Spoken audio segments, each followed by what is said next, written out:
스타벅스를 세계적으로 일구어낸 CEO가 있습니다. 하워드 슐츠라는 사람은 아침 4시 반에 일어나서 가장 먼저 가장 맛있는 커피를 내린다고 합니다. 비전그룹 CEO인 리처드 브랜슨은 매일 아침 5시에 일어나서 운동을 하고 가족과 함께 아침 식사를 하는 것을 가장 중요시 여긴다고 합니다. 여러분들은 아침에 몇 시에 일어나시죠? 그리고 아침에 가장 먼저 하는 것은 무엇입니까? 이것은 중요한데요, 여러분들 아침에 일어나서 하는 그것이 바로 내가 가장 중요하게 생각한 것이다 라는 것입니다. 서울시에서 실시한 온라인 여론조사에 따르면 아침에 일어나서 가장 먼저 하는 것이 무엇인지를 사람들에게 설문을 했다고 합니다. 그 첫 번째가 화장실 용무보기, 두 번째가 세수하기, 세 번째가 물 마시기, 네 번째가 스트레칭하기, 다섯 번째는 아침밥 먹기라는 그런 결과가 나왔습니다. 여러분들 또한 설문조사를 하나 했는데 매일 하루에 누구와 제일 많은 통화를 하는지를 조사했습니다. 1위가 누굴까요? 1위, 좀 생소하겠지만 배우자, 두 번째는 부모님, 세 번째는 친구입니다.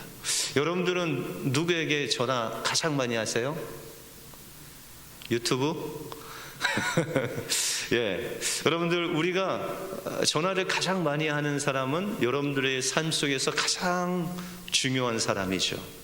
여러분들, 저 하늘에도 전화를 할 수 있습니다. 기도로 여러분들 매일매일 예수님께 전화하시기 바랍니다. 그래서 전화하는 양이 가장 많은 그 분이 바로 여러분들의 삶 속에 예수님이 되시기를 바랍니다.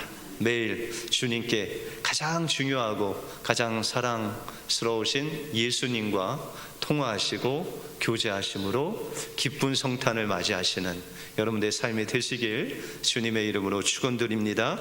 오늘 본문을 통해서 주인공인 이 동방 박사를 통해서 우리가 어떻게 예수님을 만날 수 있고 그 예수님을 만나는 진정한 성탄의 의미가 무엇인지 오늘 본문을 통해서 살펴보겠습니다. 먼저 이 성탄은 우리의 진정한 왕이신 주님을 기다리며 예배하는 것, 이것이 바로 성탄이다 라는 것입니다. 예수님은 베들레헴에 나실 때 유대인의 왕은 헤롯이었습니다. 여러분들 헤롯이라는 이름 들어보셨죠? 근데 여기서 나오는 이 헤롯은 대헤롯이라고 해서 많은 헤롯이라는 왕들의 아버지가 바로 이 헤롯입니다. 오늘 본문에 나오는. 그런데 이 헤롯에게 있어서, 대헤롯에게 있어서 가장 중요한 것, 그분이 예수님이었으면 얼마나 좋았을까요? 그런데 이 헤롯에게 가장 중요한 것은 권력이었습니다. 무엇이라고요? 권력. 자신이 왕으로 있는 그 권력을 누구에게도 빼앗기지 않기 위해서 그는 그 권력을 유지하길 원했고, 그 권력을 유지하기 위해서 그는 그 아내를 죽였습니다. 장모도 죽였고 심지어는 아들들도 죽이면서 자신의 그 왕의 위치를 차지하려고 했다라는 것이죠.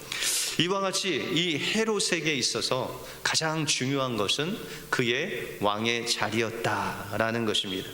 그런데 오늘 본문에 보시면 동방 박사들이 동방에서 나타나서 헤롯에게 이야기하기를 유대인의 왕으로 오신 이가 어디 있느냐라고 물었습니다. 여러분들, 헤롯이 이 말을 듣고 얼마나 놀랐겠습니까? 왜냐하면 자신이 왕인데 또 이 왕의 그 직분을 유지하기 위해서 수많은 악행을 벌였는데, 그럼에도 불구하고 이 유대인의 왕을 찾는 이들이 누군가라고 궁금했다라는 것이죠. 이 동방 박사들, 오늘 이 동방이라고 하는 것은 예루살렘 동쪽에 있는, 성경으로 말하자면 바벨론 땅이고, 우리 지도로 따르자면 이라크 정도 되는 그런 곳입니다. 그런데 이 동방박사라는 것은 바벨론 지역의 천문학을, 이 별을 연구하는 사람이었습니다. 그래서 그 별을 보고 한 나라의 왕이 어떻게 세워지고, 어떻게 또한 이 왕이 그 나라를 잘 다스릴지, 잘 다스리지 못할지를 알 수 있는 그런 나라의 흥망성쇠를 결정하고 그것을 연구하는 사람들이 바로 이 동방 박사였다라는 것입니다. 그런데 이들이 별을 연구하다가 하나의 별을 발견하고, 그것이 바로 성경에 나오는 한 별, 메시아의 별을 발견하고 여기 예루살렘까지 왔다라는 것이죠. 여러분들 민수기에 보시면 한 별이 야곱에게서 나오며 한 홀이 이스라엘에게서 일어난다라고 그렇게 말씀하고 있습니다. 그러면 이들이 어떻게 이 성경에 예언된 그 메시아의 별을 알아서 그 별을 따라서 이곳까지 왔을까요? 여러분들 다니엘서에 보시면 이 다니엘이 바벨론과 또한 그 이후에 있는 그 나라에 바로 이 천문학자들, 동방 박사들, 이 박사들의 우두머리가 최고 1인자가 바로 다니엘이었다라는 것이죠. 그래서 다니엘을 통해서 이런 예언들, 또한 그가 예언한 것뿐만 아니라 예언된 그 말씀들을 이 박사들이 다니엘을 통해서 알고, 또한 그 자손들에게, 또 그 박사들에게 전달이 되었다라는 것이죠. 그래서 그 하나님의 예언을 알고, 또한 그 별을 보고 이제 그 별을 따라 이곳에 왔다라는 것이죠. 그래서 1절에 보시면 동방으로부터 박사들이 예루살렘에 이르러 말하되 유대인의 왕으로 나신 이가 어디 계시냐? 우리가 동방에서 그의 별을 보고 그에게 경배하러 왔노라 라고 그렇게 말씀하고 있습니다. 여러분들, 이 동방 박사들에게 가장 중요한 것은 무엇이었을까요?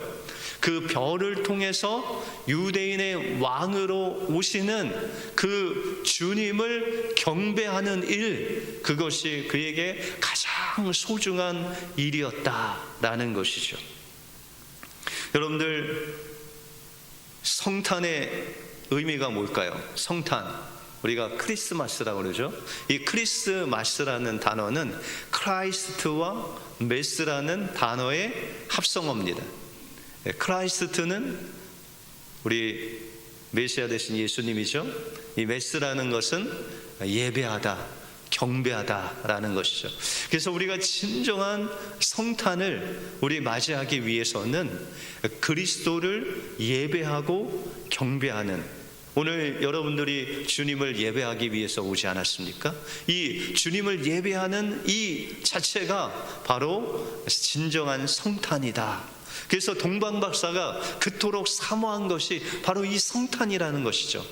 그리스도를, 아기 예수를 경배하기 위해서 자신의 목숨을 걸고 그 동방에서 여기까지 와서 예수 그리스도를 경배하고 예배하는 그들의 모습이야말로 주님께서 정말 원하시는 성탄의 모습이다라는 것입니다. 그래서 이 헤롯이, 이 동방 박사들이 그 예수님을 경배한다고 하니까 자기도 경배하겠다. 그러면 그 예수님이 어디서 나겠느냐라는 것을 종교 지도자에게 물었습니다. 여러분들 8절에 보시면 베들레헴으로 보내며 이르되 가서 아기에게 대하여 자세히 알아보고 찾거든 내게 고하여 나도 가서 그에게 경배하게 하라. 여러분들, 종교 지도자들이 이 아기 예수가 베들레헴에서 태어날 것이다 라는 미가서 5장 2절의 말씀을 이야기하면서 베들레헴에서 아기 예수가 탄생하실 것이다, 유대인의 왕으로 오실 것이다 라고 그렇게 이야기하니까 이 헤롯이 나도 그곳에 가서 경배할 테니 너희가 가서 이 아기 예수를 만나면 나에게 와서 그것을 알려달라 라고 그렇게 이야기를 합니다.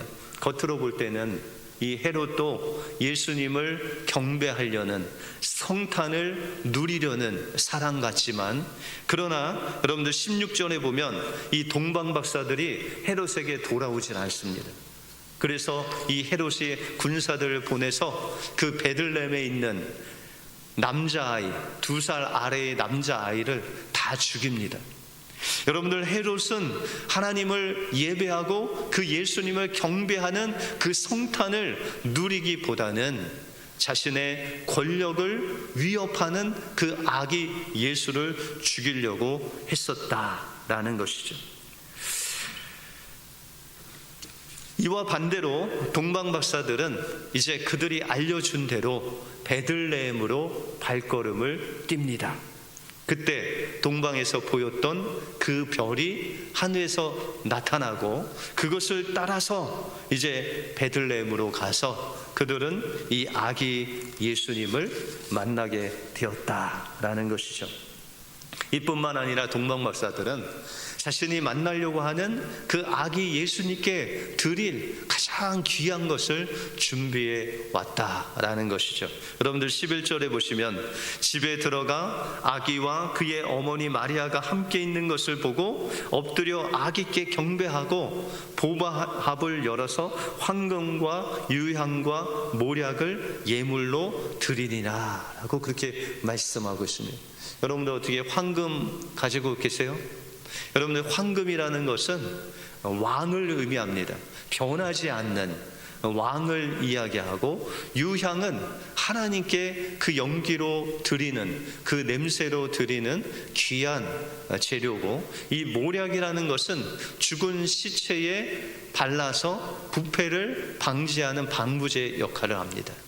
이 동방박사들이 예수님, 아기 예수님께 드린 그 세 가지 황금과 유향과 모략의 의미는 이 땅에 왕으로 오시는 하나님의 아들이신 예수 그리스도께서는 우리를 위해서 죽으시고 부활하셔서 우리의 진정한 왕이 된다는 그런 의미입니다. 그 주님을, 우리를 위해서 죽으시고 부활하셔서 우리의 구세주가 되시는 그 예수 그리스도를 경배하기 위해서 그들이 이 땅에 왔다라는 것입니다. 그러므로 이 성탄 주일에 우리가 하나님 앞에 정말 우리의 죄로 인해서 죽을 수밖에 없는 우리들을 살리러 오신 그 주님께, 그 주님을 우리의 왕으로 삼고 그분을 경배하는 마음으로 예물을 드릴 때 하나님께서 여러분들의 그 마음과 중심을 기뻐 받으신다라는 것입니다. 중세 독일 역사에 보시면 30년 전쟁이라는 전쟁이 나옵니다. 이 전쟁은 1618년에서 1648년까지 이 천주교와 개신교 사이에 벌어진 전쟁이었습니다. 그래서 이 전쟁을 통해서 독일은 큰 곤욕을 치렀고 나라는 힘을 잃게 되었습니다.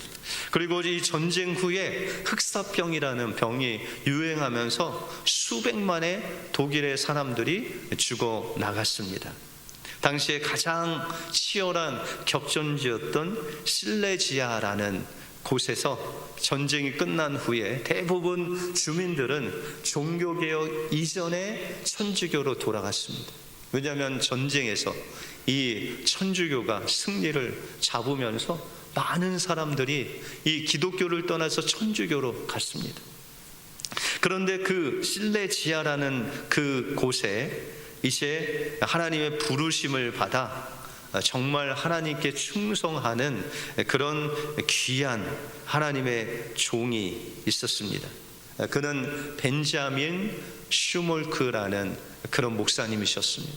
그 당시에는 이제 교회를 알리는 종탑도 세우지 못하고 또한 목사가 장례를 치러야 되는데 이 천주교나 나라의 허락을 받아야 됐습니다.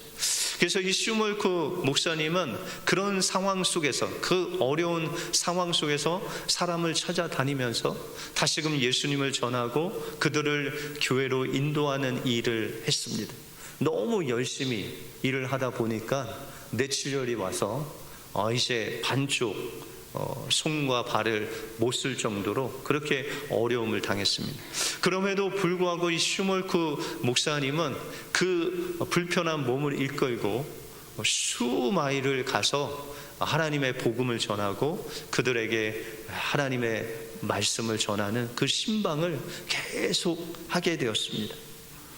어느 날 이제 평상시와 같이 아침부터 시작해서 저녁 늦은 시간까지 이 슈몰크 목사님 부부가 신방을 하고 집으로 돌아오는데 느낌이 좀 이상했습니다. 자세히 보니 자신의 그 집이 불타오르는 것이었습니다. 그 불길을 뚫고 그 집을 들어갔지만 그의 아들들은 서로 껴안고 잿더미가 된 상태로 있었습니다. 그는 그 고통 속에서 하나님 앞에 울부짖었습니다. 하나님, 제가 하나님의 일을 감당하기 위해서 이렇게 주야로 신방하고 나에게 이런 정말 몸에 어려움이 와도 하나님의 뜻을 이루기 위해서 이렇게 열심히 살았는데 하나님, 왜 저희 이 자녀들을 이렇게 일찍 데려가십니까? 하고 고통 속에서 하나님을 뜻을 구했습니다. 그리고 하나님께 눈물로 기도하면서 그가 이런 찬양시를 고백합니다. 여러분들이 잘 아시는 내 주여 뜻대로 행하시옵소서.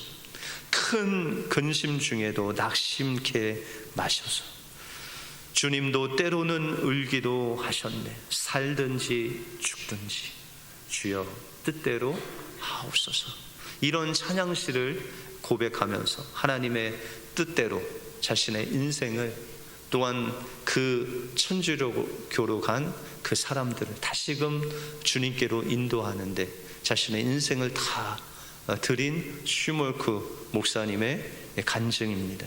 여러분들, 슈몰크 목사님은 전쟁과 흑사병으로 그 고통 가운데 희망 없이 좌절 가운데 살아가는 그 영혼을 살리기 위해서 그는 건강을 잃고 자녀를 잃었지만 그러나 그는 인생의 주인이신 하나님의 그 뜻을 끝까지 선포하는 일을 했습니다. 여러분들의 인생에 있어서 가장 중요한 분은 바로 여러분들의 죄악 가운데 건져주신 우리 예수 그리스도십니다. 그러므로 여러분들 매일매일 아침에 일어나면 누구 생각해야 돼요? 예수님 생각해야 됩니다. 누구에게 전화해야 돼요? 예수님께 전화해야 됩니다. 그리고 그 예수님을 날마다 고백하고 또 예수님과 친밀해지고 예수님과 대화하고 예수님과 사귐으로 여러분들 주님을 여러분들의 삶 속에 날마다 예배하고 경배함으로 이 성탄의 축복을 날마다 누리시는 여러분들의 삶이 되시길 주님의 이름으로 축원드립니다. 기도하겠습니다.